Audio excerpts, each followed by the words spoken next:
신약성경 요한복음 20장 24절에서 29절 말씀입니다. 함께 하나님의 말씀 맞춰 올리겠습니다. 12 제자 중에 하나로서 디두모라 불리는 도마는 예수께서 오셨을 때 함께 있지 아니한지라. 다른 제자들이 그에게 이르되 우리가 주를 보았노라 하니 도마가 이르되 내가 그의 손에 못자국을 보며 내 손가락을 그 못자국에 넣으며 내 손을 그 옆구리에 넣어보지 않고는 믿지 아니하겠노라 하니라.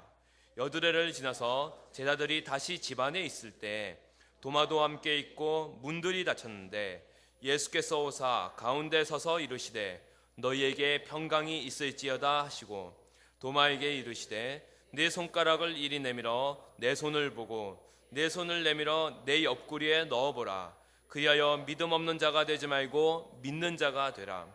도마가 대답하여 이르되 나의 주님이시요 나의 하나님이시니이다.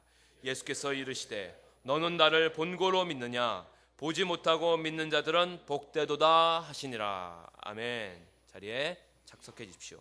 부활을 믿을 수 있는 이유, 첫 번째 시간으로 하나님의 말씀 선포가 있겠습니다.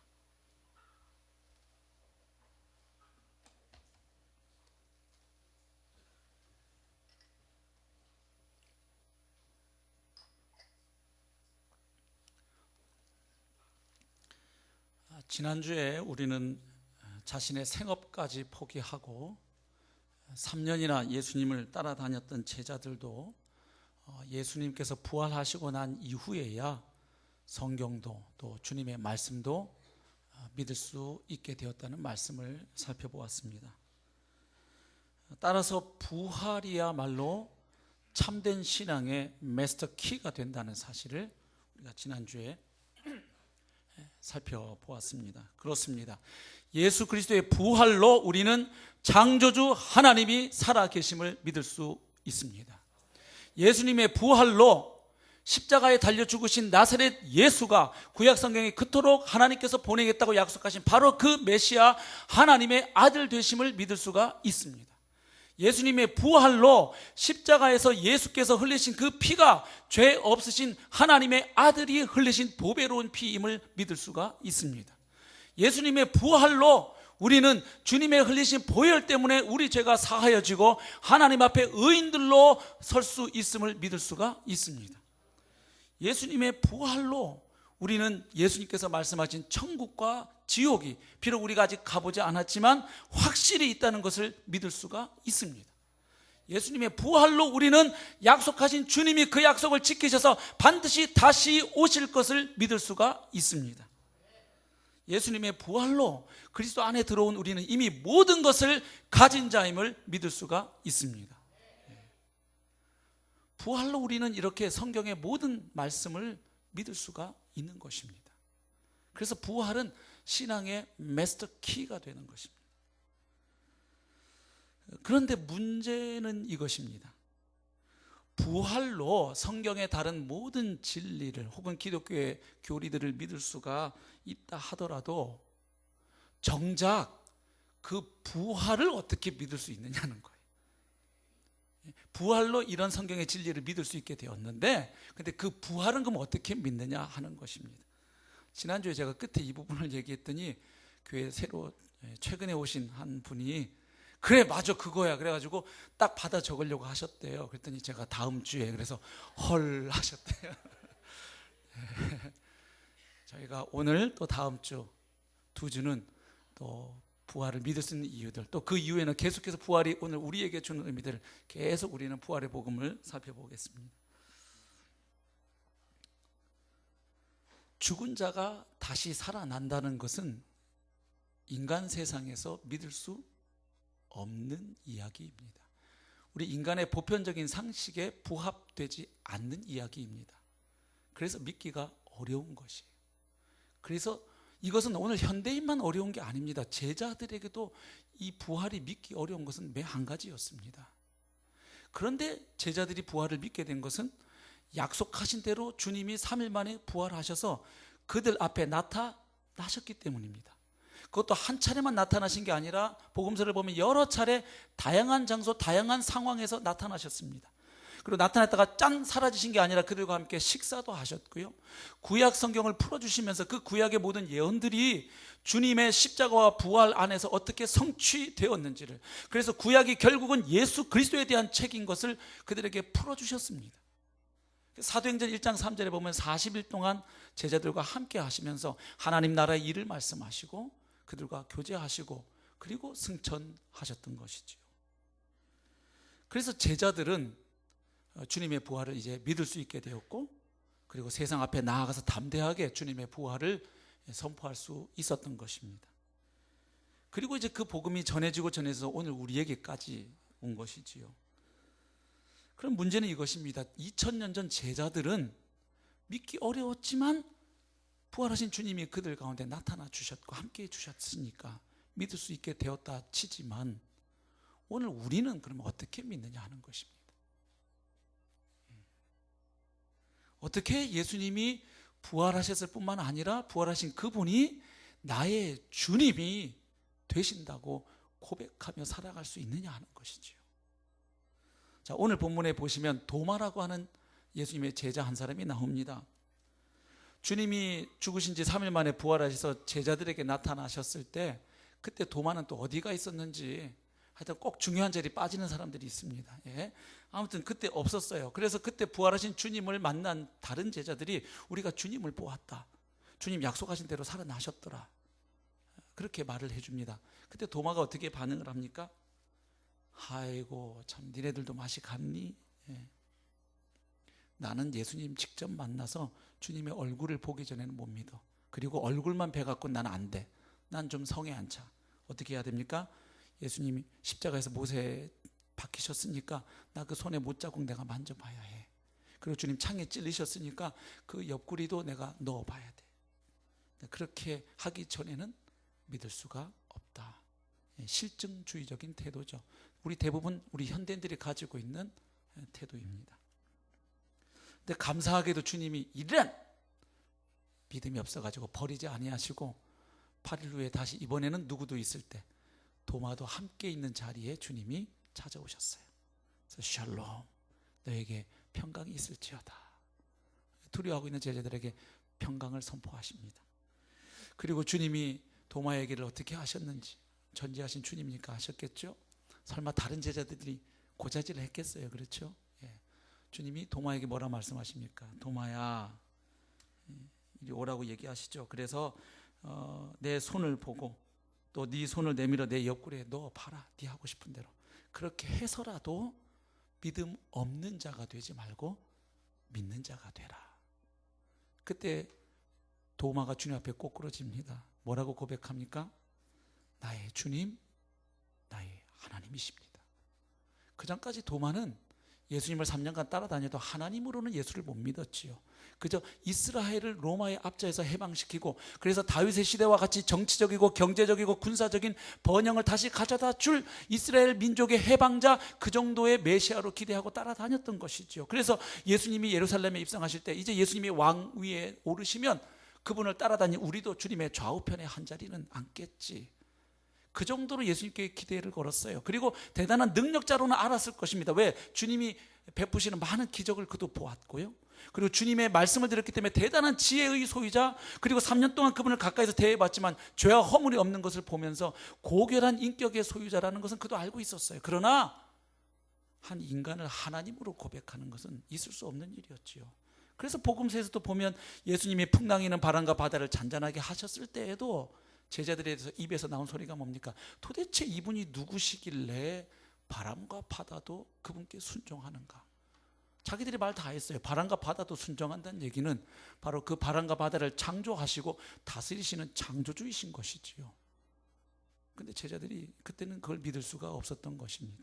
근데 부활하신 주님 앞에 딱 서니까 도마의 입에서 나의 주님, 나의 하나님이십니다. 예, 사실 오늘날 교회 안에, 저희 교회 안에도 그런 분들 종종 뵈요. 목사님, 하나님은 믿을 수 있겠는데요, 아무리 따져봐도 조물주는 계셔야 되겠거든요. 세상 이치를 보니까. 근데 예수님은 좀 못 믿겠습니다. 계셔요. 네. 자, 그때 주님이 도마에게 하신 말씀이 있습니다. 29절이죠. 예수께서 이르시되 너는 나를 본고로 믿느냐? 보지 못하고 믿는 자들은 복되도다. 주님 그렇게 말씀하십니다. 무슨 말씀입니까? 앞으로 이 제자들 말고 이제 복음이 전파되면서 부활하신 주님을 직접 만나보지 못하고 눈으로 직접 뵙지 못하였음에도 불구하고 주님을 믿게 될 자들이 있다는 것입니다. 그리고 그 사람들은 참으로 복된 사람들이라는 말씀입니다. 여기에 복된 분들이 앉아 계신 것을 인하여 주님을 찬양합니다. 근데 어떻게 믿게 되셨어요? 한마디로 말하면 성령님의 역사로 복음이 믿어지고 깨달아진 것이겠지요. 그러나 주님이 그 믿음의 자리에 갈 때까지 복음 듣고 바로 믿어지는 분들도 있지만 좀 까칠하신 분들도 계시거든요. 이 도마처럼. 그런 분들도 주님은 믿음 있는 자가 되기를 원하십니다. 그래서 부활을 정말 탐구에 들어가면 믿을 수 있는 근거들은 주님이 허락해 주셨죠. 그러니까 예수님 당대에는 부활의 표적을 보고 예수님을 믿는 거예요. 그래서 예수님이 유대인들이 예수님에게 당신의 하늘로부터 온 자임을 보일 수 있는 표적을 보여달라고 했을 때 요나의 표적밖에는 보일 표적이 없다.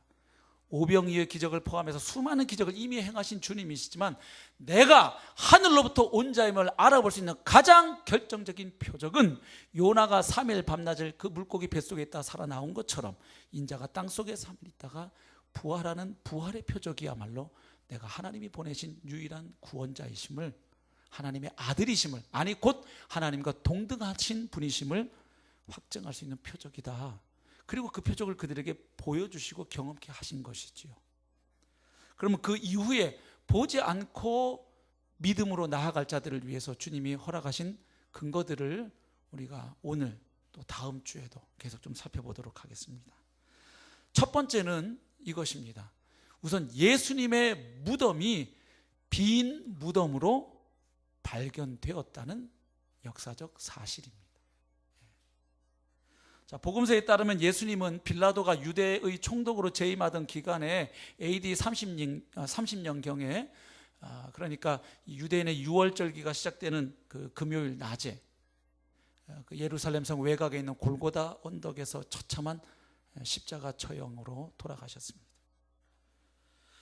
그리고 이제 날이 저물어서 이 십자가 처형 당한 자들의 시신을 수습해야 할 시간이 되었을 때 12제자에 속하지는 않았지만 평소 예수님을 추종하던 이 부자 아리마대 출신의 요셉이라고 하는 사람이 일찍이 밤에 예수님 찾아왔던 니고데모와 함께 빌라도 총독을 찾아갑니다. 가서는 예수의 시신을 달라고 요청합니다. 예수님의 12제자들은 뭐 했냐고요? 아시잖아요. 다 도망갔죠. 그래서 빌라도는 그들의 요청대로 일단은 예수가 죽었는지를 확인한 다음 확실히 죽었다는 것을 확인한 후에 시신을 내어줍니다. 그래서 아리마대 요셉은 예수님의 시신을 세마포로 싼 다음에 자기가 죽고 나면 묻히려고 사두었던 새 무덤에 예수님의 시신을 세마포로 싼 시신을 안치하게 됩니다.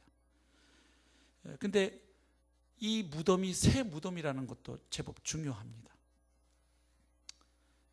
왜냐하면 당시 유대인들은 말이죠, 자연 동굴을 이용하거나 아니면 이 파내기 쉬운 바위를 깎아가지고 그 무덤을 만들었습니다. 그리고 그 안에 조상의 유골을 작은 항아리 같은 곳에다가 이렇게 넣어서 보관을 했습니다.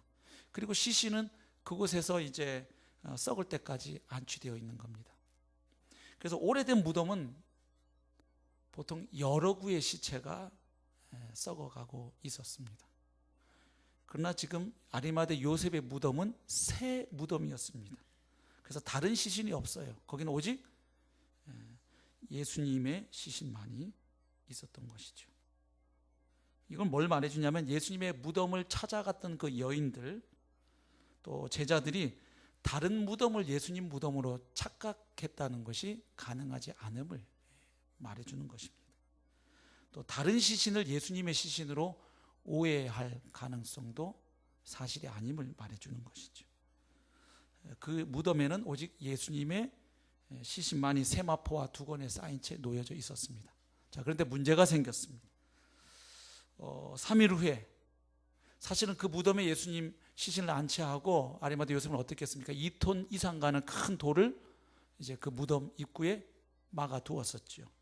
근데 그 안치됐던 시신이 3일 후에 사라진 것입니다. 무덤이 비어 있었던 것입니다. 이 무덤이 비어 있었다는 것을 증언하는 증인들이 있습니다.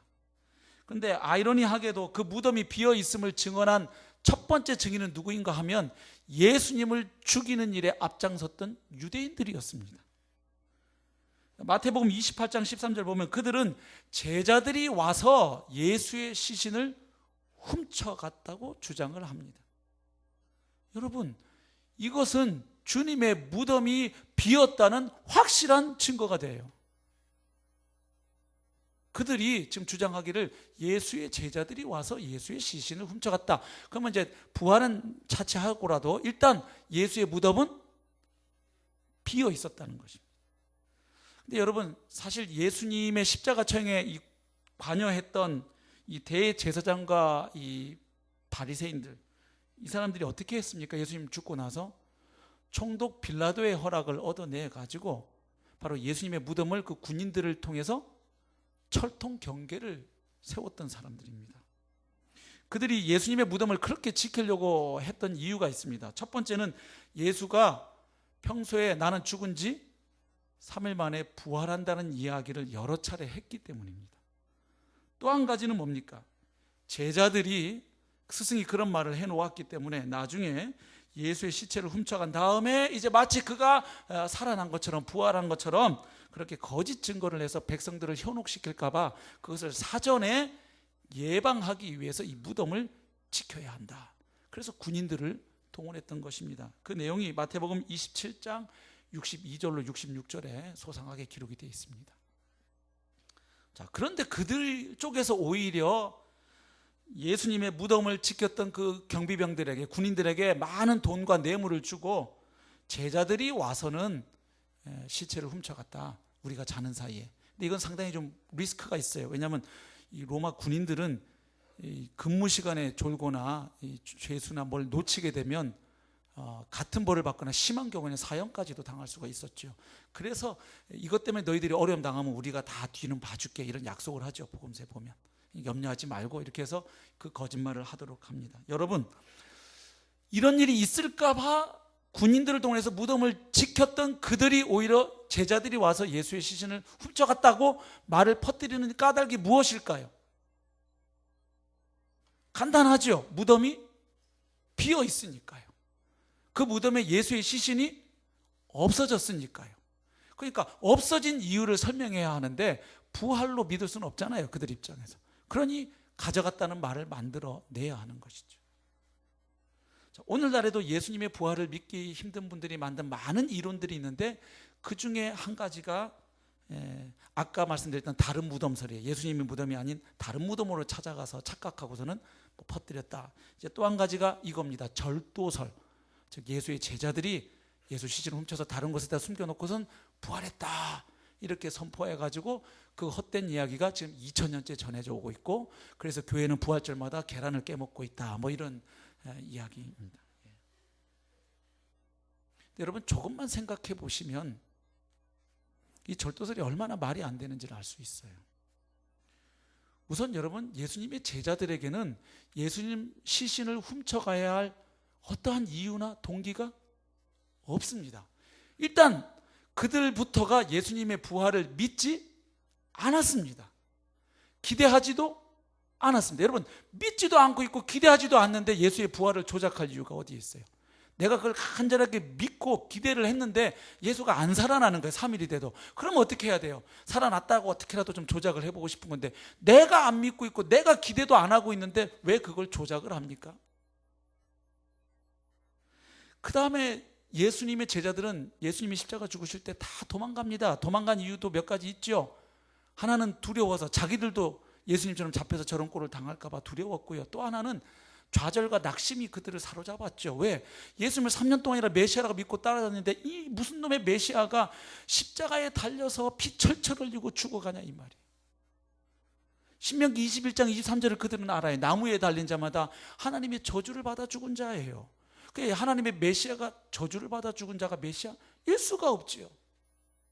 그래서 십자가에 못 박힌 그리스도의 복음이 유대인들에게는 스칸달론, 거리끼는 것이 되는 거예요.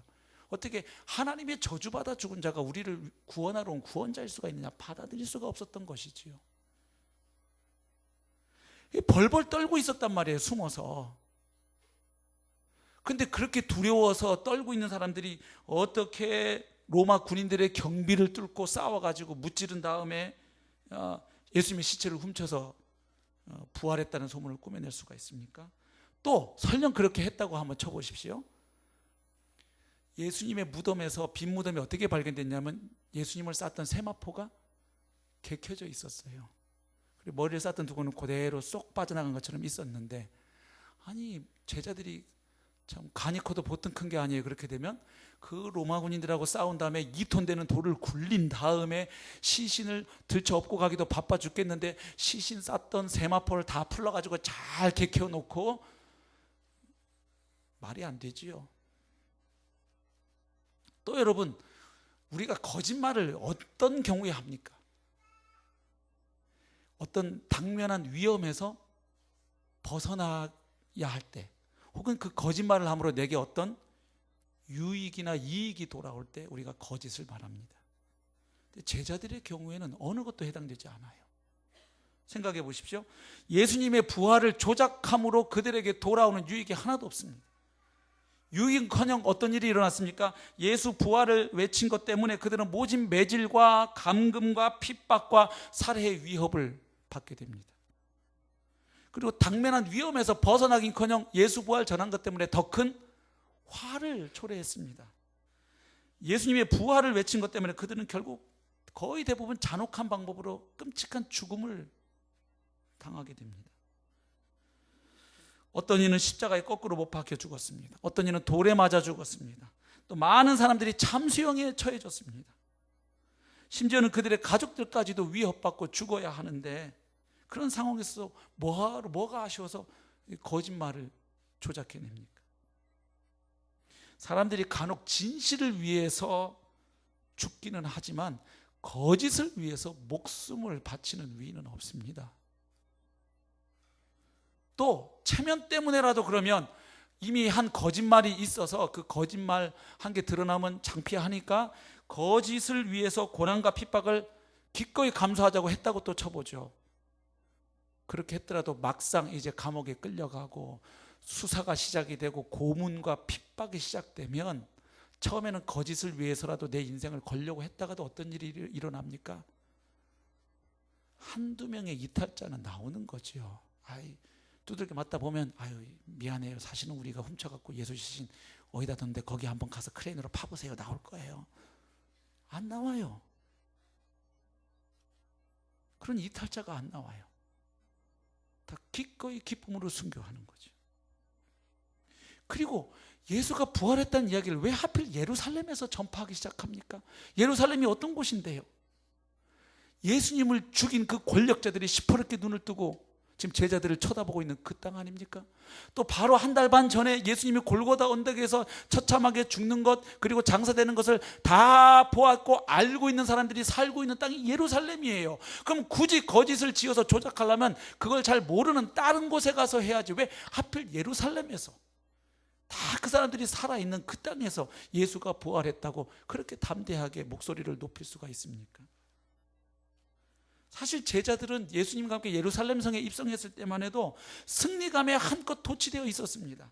야, 이제 예수가 왕으로 등극한다. 그렇게 되면 우리들도 예수님 좌우편에 한 자리씩 차지한다. 그러고 있다가 갑작스럽게 스승의 죽음을 맞이하게 된 거예요. 너무나 갑작스럽게 전혀 예상하지 못했던, 그야말로 마른 하늘의 날벼락처럼 예수님이 죽으셨습니다. 그래서 벼랑간 시리와 좌절에 빠졌기 때문에 그들이 우리 스승을 다시 살려내자 모의해가지고 어떻게 예수 시신을 훔칠까 작전 계획 짜고, 그럴 여유와 경황이 없었어요.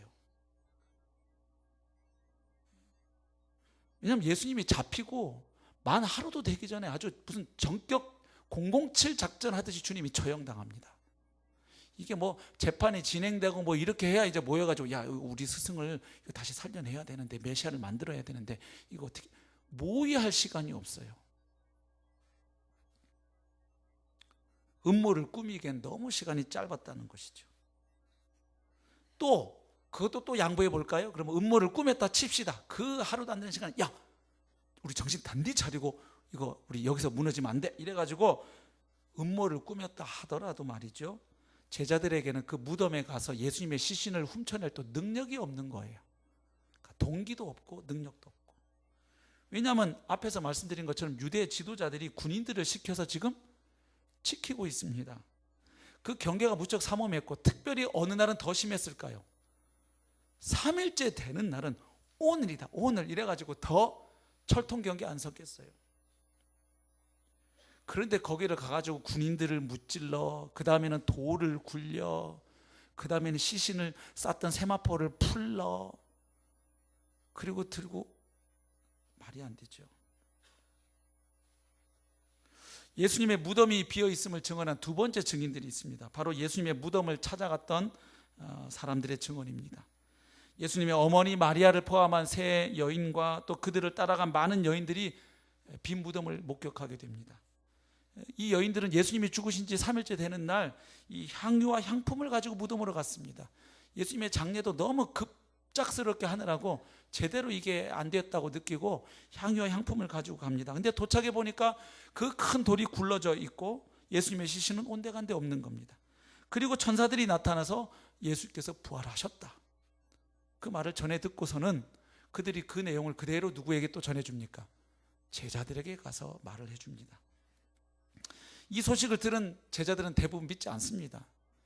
자매님들께 대단히 죄송스러운데 이때만 해도 2000년 전에 유대 사회에서 여인들의 지위는 매우 낮았어요. 그래서 법정에서 증인으로 설 자격도 주지 않았습니다. 그래서 사실은 예수님의 부활을 첫 번째로 목격한 사람들이 여인들이라는 것은 조작과는 거리가 먼 거예요. 만약에 복음서 기자들이 예수님의 부활을 그럴듯한 이야기로 만들어내려고 하면 절대로 부활의 첫 번째 목격자를 여인들로 내세우면 안 되는 거예요. 그건 바보짓이에요. 법정에서 증인으로도 못 쓰는 여인들이 처음 봤다, 그래서 부활이, 이거는 굉장히 공신력을 흔드는 거라고요. 그때 당시에는 지어내려고 그러면 안 돼요. 베드로가 봤든 빌라도가 봤든 딴 사람이 본 걸로 처리해야지. 근데 아무튼 안 믿는데 그래도 또 베드로하고 요한은 확인해 보려고 무덤에 달려가는 성의를 보입니다. 뛰어가서 갔습니다. 왜냐하면 믿을 수가 없었기 때문이에요. 또 궁금하기도 했기 때문이고. 근데 가서 보니까 진짜로 여인들의 말처럼 예수님 무덤이 비어 있는 거예요. 세 번째로는 사도들이 전한 복음을 듣고 믿었던 그 3,000명의 남자들을 좀 생각해 볼 수 있습니다. 자, 지금 예수님이 십자가에 달려 죽은 지가 얼마나 지난 때입니까?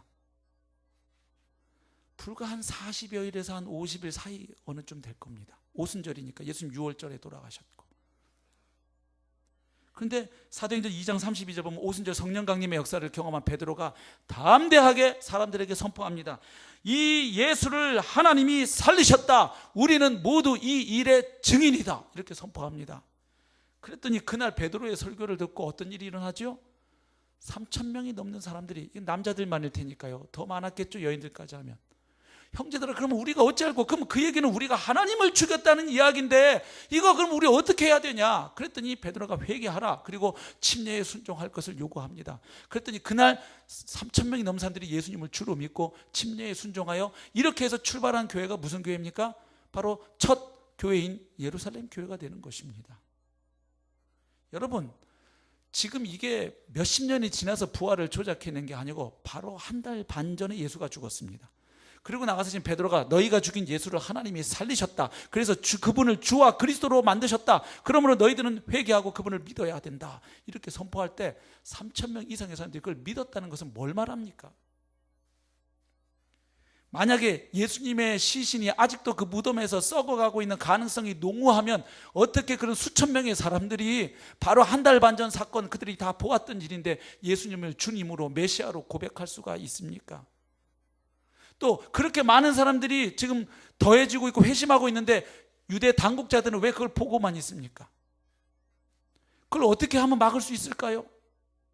예수님의 시신 공개 행사를 하면 되죠. 그렇게 해서 썩어가고 있는 예수의 시신을 공개하면 되고요. 근데 예수의 시신이 없는 게 문제죠. 그럼 어떻게 해야 합니까? 예수님의 제자들 불러다 족쳐가지고 어디다 숨겼어 해서 찾아내서 그 무덤 까서 예수의 시신을 공개하면 복음의 역사는 끝나는 거예요.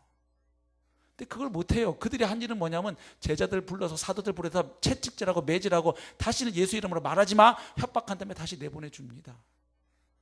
할 수가 없어요. 그들이 시신을 훔쳐간 게 아닌 거는 그들도 아니까요. 자기들이 돈 줘서 매수한 거 아니에요, 군인들을. 그러니까 자기들이 더 잘 알지. 예수님의 부활은 안 믿는다 하더라도 적어도 시신을 훔쳐가지는 않았다는 건 자기들이 더 잘 알고 있는 사실이에요. 그러니 예수 시신을 내놓고 부활을 못 전하게 막을 수가 없는 거예요. 자, 이렇게 부활을 믿을 수 있는 첫 번째 근거는 일단 예수님의 빈 무덤에서 출발합니다. 그 다음에 두 번째는 이것입니다. 그러면 그 부활하신 예수님을 만난 증인들이 있느냐, 목격자들이 있느냐, 바로 그들입니다. 자, 지금까지 살펴본 것처럼 예수님의 무덤이 비어 있었던 것이 사실이라 하더라도요, 그것은 예수님의 부활을 완전히 입증하는 충분 조건이 될 수는 없어요. 왜냐하면 그거는 그냥 무덤이 비었다는 사실만을 말해주는 거예요. 그러니까 부활해서 비었는지 훔쳐가서 비었는지 그 안에서 무슨 지진이 일어나서 예수님의 시신이 떠내려갔는지, 아무튼 무덤이 비었다는 것은 부활로 가는 좋은 단계이기는 맞는데 그 하나만으로 그러므로 그 무덤 안에 있던 예수는 부활했다 이렇게 입증할 수 있는 충분 조건은 못 된다는 거예요. 그러면 이 빈 무덤이 부활의 증거가 되려면 어떤 것이 함께 결합되어야 합니까? 무덤이 비었어요. 근데 그 무덤에서 사라진 자가 다른 곳에서 발견되어야 하는 것입니다.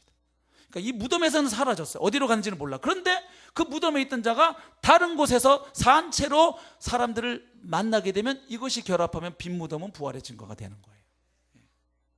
그래서 이 빈 무덤과 무덤 밖에서의 목격자라는 두 가지 증거가 결합하게 되면 이제 부활의 강력한 증거가 될 수 있죠.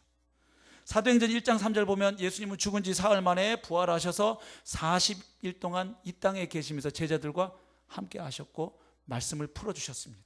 특별히 구약 성경이 어떻게 예수님에 의해서 성취되었는지, 그리고 예수님이 선포하셨던 하나님 나라의 복음이 특별히 예수님의 십자가 죽음과 부활 사건이 그 하나님 나라와 어떻게 연관이 되는지를 풀어주셨어요. 그래서 복음서에 보면은 부활하신 예수님이 제자들에게 나타나서 함께 하신 여러 기록들이 많이 나와 있죠. 예. 뭐 요한복음 20장 보면 막달라 마리아와 다른 여자들에게 나타나신 장면, 또 엠마오 마을로 내려가던 두 제자, 누가복음 24장에 나오죠. 두 제자 만나시는 장면, 또 도마가 없을 때 그 나머지 제자들에게 나타나시는 거, 또 이번에는 도마도 함께 있을 때 나타나시는 장면, 또 부활하신 주님을 만나고서도 물고기 잡으러 또 돌아간 그 7 제자들을 찾아가서 만나시는 장면들, 또 승천하시기 전에 감람산에서 제자들과 함께 하시는 장면 등 주님이 다양한 장소와 상황에서 제자들을 만나주시는 기록들을 우리는 보게 됩니다. 그리고 이 사람들이 이제 부활하신 주님을 목격했다고, 만났다고, 예수가 부활했다고 증거하기 시작을 합니다. 무덤에서 썩어가고 있어야 할 예수가 살아났다는 거죠. 그리고 자신들에게 나타나셨다는 거죠. 그래서 고린도전서 15장에 보시면 4절부터 8절 보면 거기 부활하신 주님이 나타나셔서 그분을 목격한 사람들이 목록이 쭉 나오죠. 한 사람에게도 나타나고 여러 사람에게도 나타나는데, 심지어는 주님이 한 번에 몇 명이 모여있는 장소에도 나타나십니까? 500여 형제들에게도 일시에 나타납니다. 이것은 부활의 증인들이 환상을 본 게 아니라는 걸 말해줘요. 500명이 동시에 다 환상을 볼 수는 없죠. 그리고 환상은 보통 같은 시간 같은 상황에서 비슷한 모양으로 나타나는데, 예수님은 한 사람에게도 나타나고 10사람에게도 나타나고 11명에게도 나타나고 7명에게도 나타나고 500명에게도 나타나고, 낮에도 나타나고 밤에도 나타나고 방에도 나타나셨고 호숫가에도 나타나셨고 야외에도 나타나셨고, 다양한 장소 다양한 상황에서 주님이 나타나셨던 것은 이 부활한 주님을 만났다고 증언하는 사람들이 환상을 본 게 아님을 말해주는 것이죠. 무엇보다도 환상을 보면 만질 수는 없어요. 눈으로는 봐도 착시 효과로. 근데 제자들은 주님을 만질 수가 있었고요, 무엇보다 주님과 함께 뭐까지 했어요? 밥을 먹었다 이 말이에요.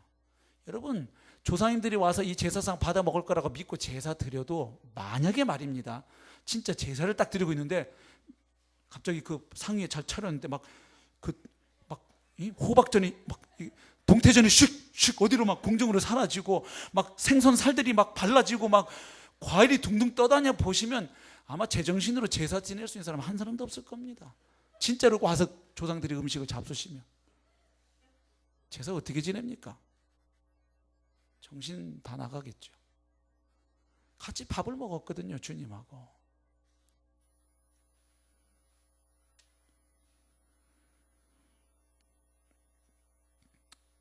환상을 보면요, 시간이 지나면 꼭 또 이제 바른 소리 하는 사람이 나오게 돼 있어요.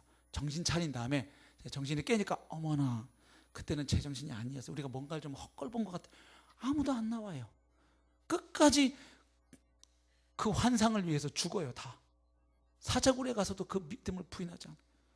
그 로마 원형 경기장 콜로세움에 끌려가면서도 사자의 밥이 되면서도 부활하신 예수는 나의 주님이고 온 우주의 왕이시라고 선포하고 죽어가는 거예요. 그 부활을 증거한 것 때문에 온갖 고초와 고난과 환난과 핍박을 당합니다. 끝까지 그 믿음을 포기하지 않습니다. 여러분, 어떤 사실을 우리가 확인할 때 증인이 있잖아요. 증인. 그러면 그 증인이 증언을 할 때 그 증언의 신뢰도는 어디에 많이 의존합니까? 그 증언을 하는 사람의 인격입니다. 거기에 신뢰도가 많이 좌우됩니다. 평상시에 이 사람이 입만 열면 거짓말을 입버릇처럼 하던 사람이 뭘 증언을 법정에서 하면 일단 사람들은 뭐부터 할까요? 의심부터 하는 겁니다. 그래서 여러분, 그 미국의 오제이 심슨 사건이 굉장히 유명한 판례예요. 법조계에서는. 그가 아내를 살해한 수많은 정말 명백한 증거들이 나왔죠. 근데 그가 무죄 판결을 받습니다. 어떻게 했죠? 그 자기가 번 돈을 다 투자해서 미국에서 가장 내로를 하는 변호사들 드림팀을 산 거예요. 그래서 이 증거는 너무 확실하니까 이거를 무력할 수 있는 방법은 증거 자체는 확실해 보이니까 어떻게 하느냐, 이 증거를 제시하는 검찰이나 경찰 측에 문제가 있다는 걸 부각시켰습니다. 어떻게 해요? 그 사람들이 인종차별주의자적인 발언과 행적이 있다는 거예요. 그러니까 오제이 심슨이 유색인종이잖아요. 그러니까 이 증거가 확실해 보여도 이 증거를 제시하는 자들이 인종차별주의자니까 여기에 뭔가 음모가 있거나 유색인에 대한 혐오가 개입되었을 수 있다고 보니까 그 증거 능력이 갑자기 어떻게 됩니까? 뚝 떨어지니까 배심원들이 무죄 판결하는 거 아니에요. 그러니까 증거 자체를 어떻게 못하면 그 증거를 제시하는 사람의 신뢰도를 떨어뜨리는 전략을 쓴 거예요, 변호팀에서. 그러면 예수가 부활했다고 증거한 증인들의 증언에 대한 신뢰도는 어떻게 할 수 있습니까? 이 사람들은 하나같이 목숨을 걸었습니다. 자신의 증언에 목숨을 바쳤어요. 뿐만 아니라 그들은 주님의 부활을 경험하기 전과 후에 그들의 변화는 너무나 급진적이고 급격합니다. 예수님의 제자들 십자가 사건 앞에 섰을 때만 해도 다 도망갔던 사람들이에요. 베드로 예수님을 3번이나 부인하고 저주했던 제자입니다. 근데 그 베드로가 부활하신 주님 만나고 난 이후에는 전해지는 바에 의하면 그는 십자가에 거꾸로 매달려 숭배한 것으로 전해져요. 우리 주님이 똑바로 달려 죽은 십자가에 내가 똑바로 못 달려 죽는다. 나를 거꾸로 달아다오. 부활 아니고 이걸 어떻게 설명해요?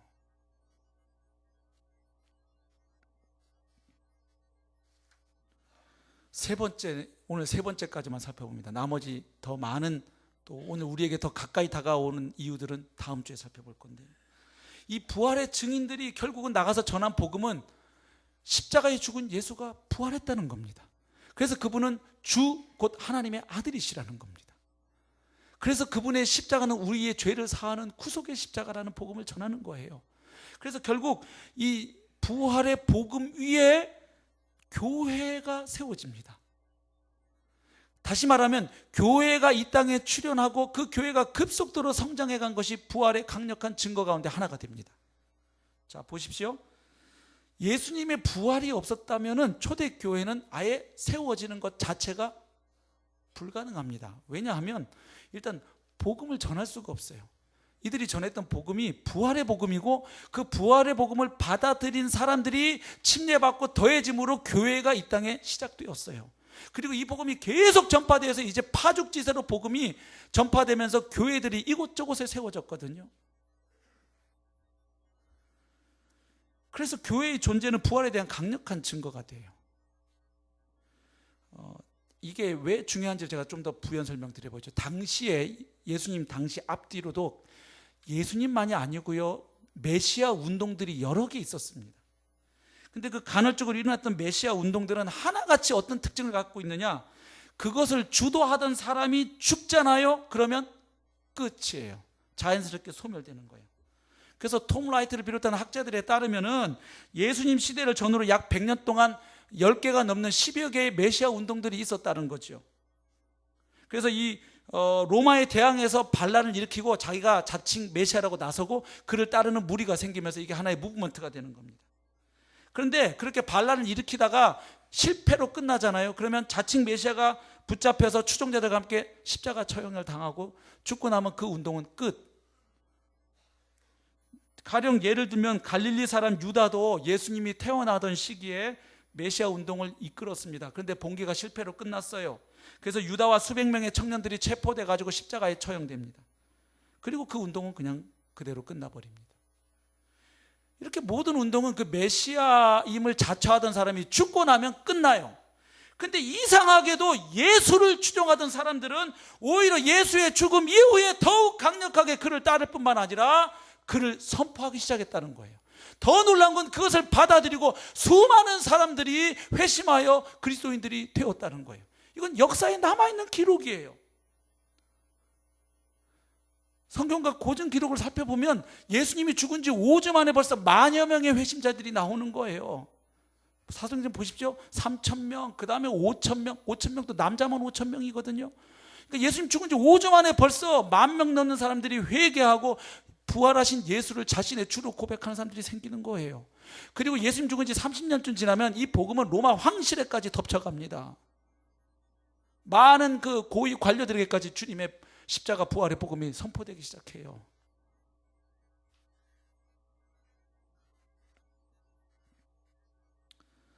예수님이 죽고 난 이후에 제자들은 오히려 바로 그분이 십자가에 죽으셨던 그 나사렛 예수가 메시아이시다, 하나님의 아들이시다, 주님이시다, 유일한 구원자이시다 선포하는 거죠.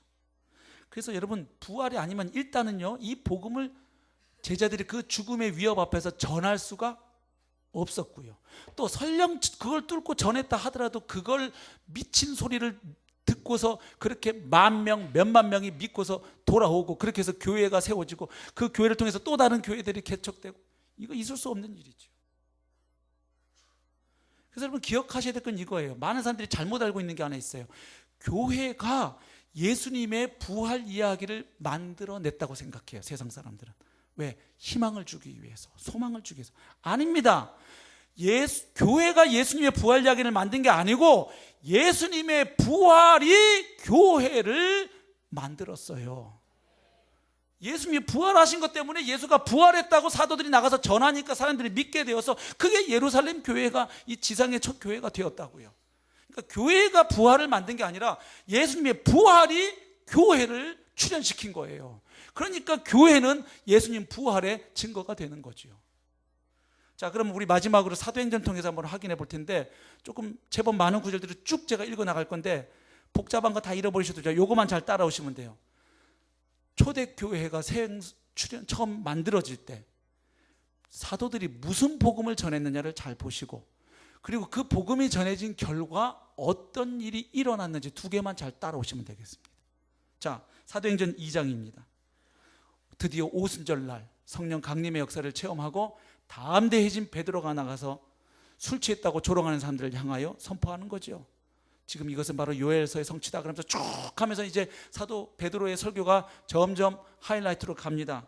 우리 2장 22절 보십시오. 이스라엘 사람들아, 이 말을 들으라. 너희도 아는 바와 같이 하나님께서 나사렛 예수로 큰 권능과 기사와 표적을 너희 가운데서 베푸사 너희 앞에서 그를 증언하셨느니라. 그가 하나님께서 정하신 뜻과 미리 아신 대로 내준 바 되었거늘. 베드로가 이제 아는 거예요. 부활하신 주님 만나니까 주님이 힘이 없어서 하다가 잡혀 죽으신 게 아니고 주님의 그 십자가 죽으심은 이미 오래전부터 하나님이 예정하신 것이었구나. 그걸 깨닫고 말하는 겁니다. 하나님께서 정하신 뜻과 미리 아신 대로 내준 바 되었거늘 너희가 법 없는 자들의 손을 빌려 로마인들의 손을 빌려서 못 박아 죽였으나 하나님께서 그를 사망의 고통에서 풀어 살리셨으니 이는 그가 사망에 매여 있을 수 없었습니다. 할렐루야. 부활을 외친 거예요. 2장 31절, 미리 본 거로 구약의 다윗을 비롯한 하나님의 사람들이 미리 봤다는 거예요. 뭘요? 그리스도의 죽음과 부활을 봤다는 거죠. 미리 본 거로 그리스도의 부활을 말하되 그가 음부에 버림이 되지 않고 그의 육신이 썩음을 당하지 아니하시리라 하더니, 구약에 그렇게 예언이 되어 있더니 32절, 이 예수를 하나님이 살리신지라 우리가 다 이 일의 증인이로다. 2장 36절 설교 결론을 맺는 거예요. 그런즉 이스라엘 온 집은 확실히 알지니 너희가 십자가에 못 박은 이 예수를 하나님이 부활시키심으로 주 곧 하나님 그리고 그리스도 메시아 구원자가 되게 하셨느니라.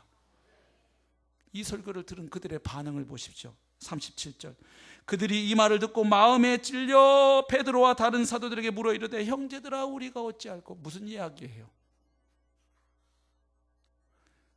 아니 그러면 예수가 부활했다는 얘기는 하나님이 그를 죽은 자 가운데 일으키셨다는 얘기는 그가 옳았음을 하나님께서 입증하신 것이고, 그럼 우리는 하나님이 보내신 구원자를 죽였네.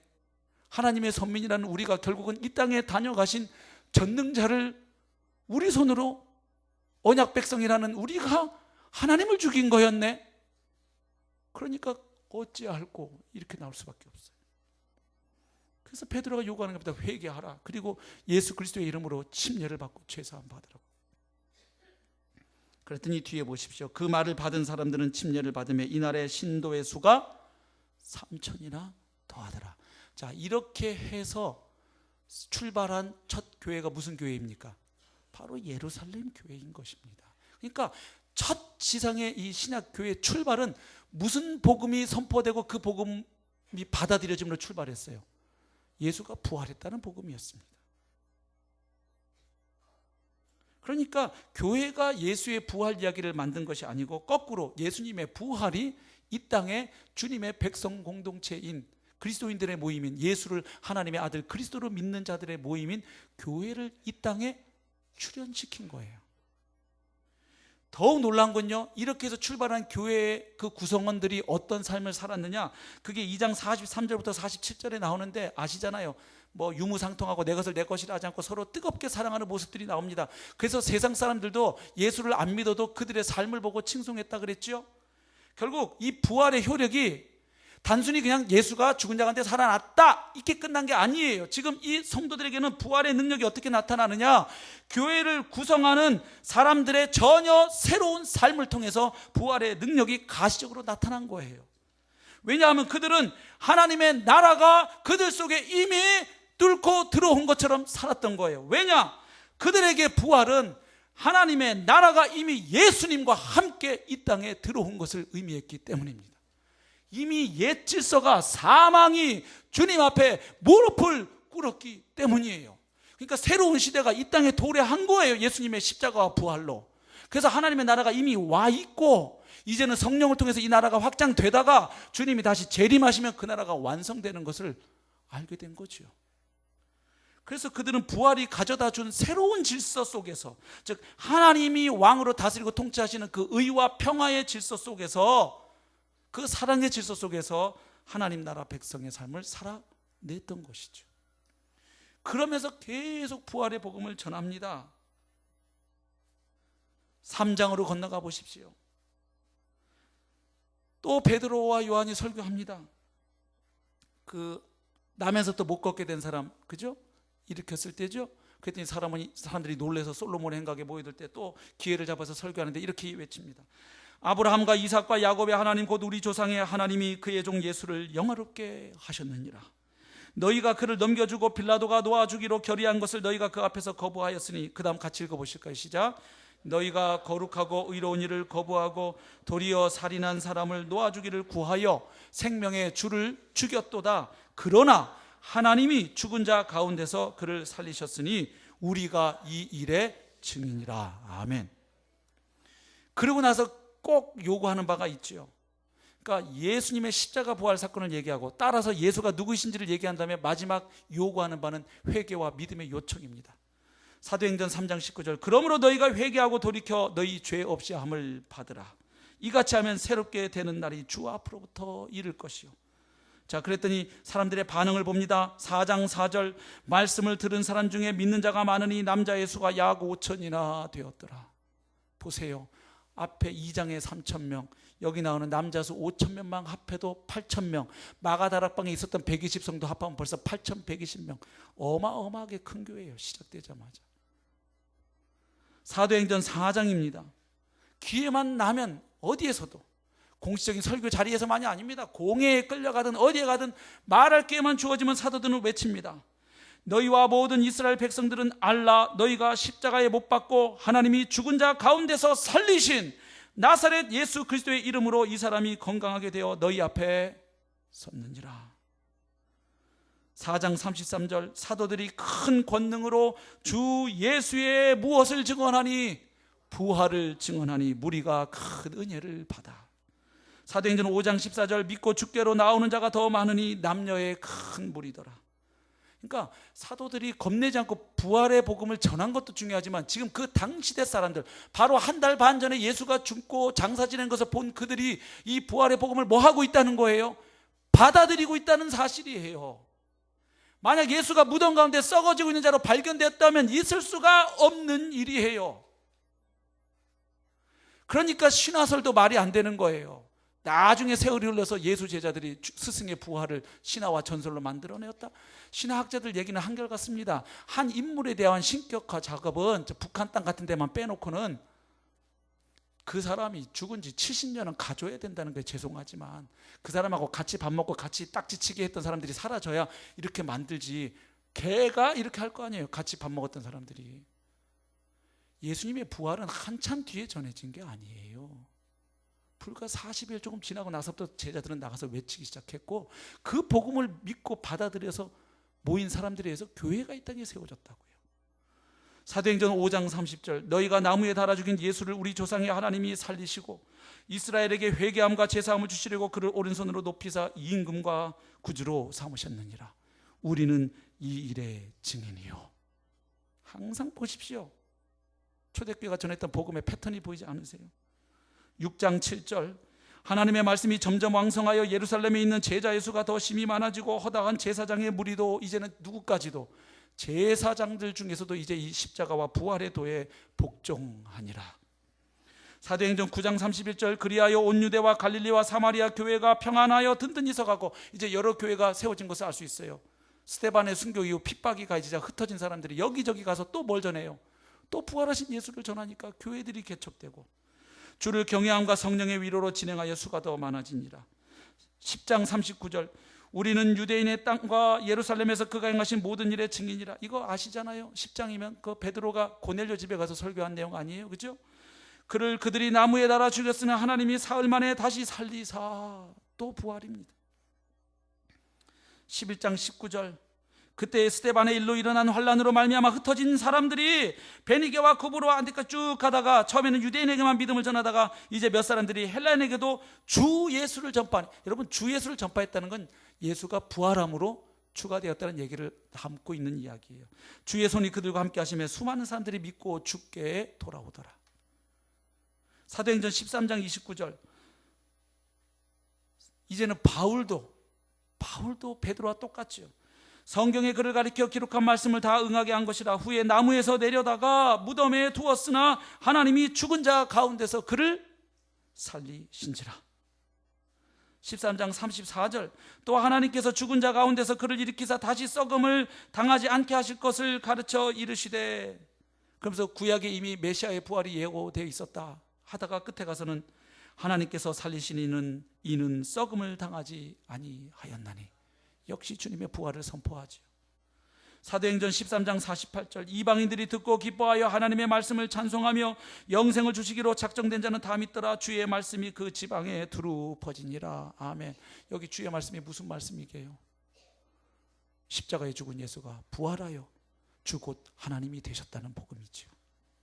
14장 1절 이에 이고니온에서 두 사도가 함께 유대인의 회당에 들어가 말하니 유대와 헬라의 허다한 무리가 믿더라. 16장 5절 이에 여러 교회가 믿음이 더 굳건해지고 수가 날마다 늘어가니라. 17장 1절 그들이 암비볼리와 아볼리온느니아로 다녀가 데살로니가 이르니 거기 유대인의 회당이 있는지라 바울이 자기의 관례대로 그들에게로 들어가서 새 안식일에 성경을 가지고 강론하며 뭘 가르칩니까? 뜻을 풀어 그리스도가 즉 메시아가 해를 받고 죽은 자 가운데서 다시 살아나야 할 것을 증언하고 이르되 내가 너희에게 전하는 이 예수가 곧 그리스도라. 보십시오. 17장 30절 그 철학의 도시 아테네 가서 바울이 외칩니다. 알지 못하던 시대에는 하나님이 간과하셨거니와 이제는 어디든지 사람에게 다 명하사 회개하라 하셨으니 이는 정하신 사람으로 하여금 천하를 공의로 심판할 날을 작정하시고 이에 그를 죽은 자 가운데서 다시 살리신 것으로 모든 사람에게 믿을 만한 증거를 주셨음이니라. 마지막 26장 22절 23절 같이 한번 읽겠습니다. 시작. 하나님의 도우심을 받아 내가 오늘까지 서서 높고 낮은 사람 앞에서 증언하는 것은 선지자들과 모세가 반드시 되리라고 말한 것밖에 없으니 곧 그리스도가 고난을 받으실 것과 죽은 자 가운데서 먼저 다시 살아나사 이스라엘과 이방인들에게 빛을 전하시리라 함이니이다 하니라. 아멘. 아그리파 왕의 앞에서도 바울은 거침없이 얘기하는 거예요. 자, 보십시오. 그러니까 결국 사도행전이 말해준 건 뭡니까? 초대교회는 철저하게 십자가에 못 박혀 죽은 예수가 부활하셨고, 그래서 그분은 하나님의 아들 곧 주이시고, 따라서 그 하나님의 아들을 몰라보고 믿지 않는 인생들은 내가 주인 노릇하며 살아온 죄를 회개하고 날 위해 죽고 부활하신 예수님, 그래서 죽은 자와 산 자의 주가 되기 위하여 부활하신 그분을 나의 주님 나의 하나님으로 믿고 고백하여 죄사함 받고 하나님의 백성이 되라는 선포였습니다. 그러니까 오늘날 한국교회에서 이 부활의 복음이 약화된 거잖아요. 그냥 예수님이 십자가에서 날 위해서 죽으셔서 그 피 흘려심으로 내 죄가 사해졌다. 그래서 예수님이 십자가 열매만 딱 따서 먹고, 그런데 그 예수님이 너의 주님이다 그러면 그건 부담스러워요. 그러니까 복음이 이렇게 전해진 거예요. 예수님을 처음에 구세주로 믿어라. 그리고 제자훈련 들어오면 예수님이 너의 주님이시다. 근데 여러분 신약 성경을 읽어보세요. 예수님이 구주라는 표현은 한 16번 정도 나오고, 예수님을 가리켜 주, 왕, 통치자라는 표현은 420번 정도가 나옵니다. 초대교회가 어디에 방점을 찍었는지 알 수 있어요. 부활하신 예수는 주이시다. 온 우주를 다스리고 통치하시고 교회의 머리이시고 바로 너의 주이기도 하시다. 그래서 바울은 로마서 14장 9절에서 그리스도께서 죽었다가 사신 것은 죽은 자, 모든 죽은 자와 산 자의 주가 되려 하심이라. 그렇죠. 그러니까 2000년 전 예수님이 부활했던 건 2000년 전 그 사건이 있었음을 말하는 게 아니에요. 그것만을 말하는 게 아니라 바로 그 부활하신 예수님이 오늘도 성령으로 나와 함께 하심을 뜻하는 거예요.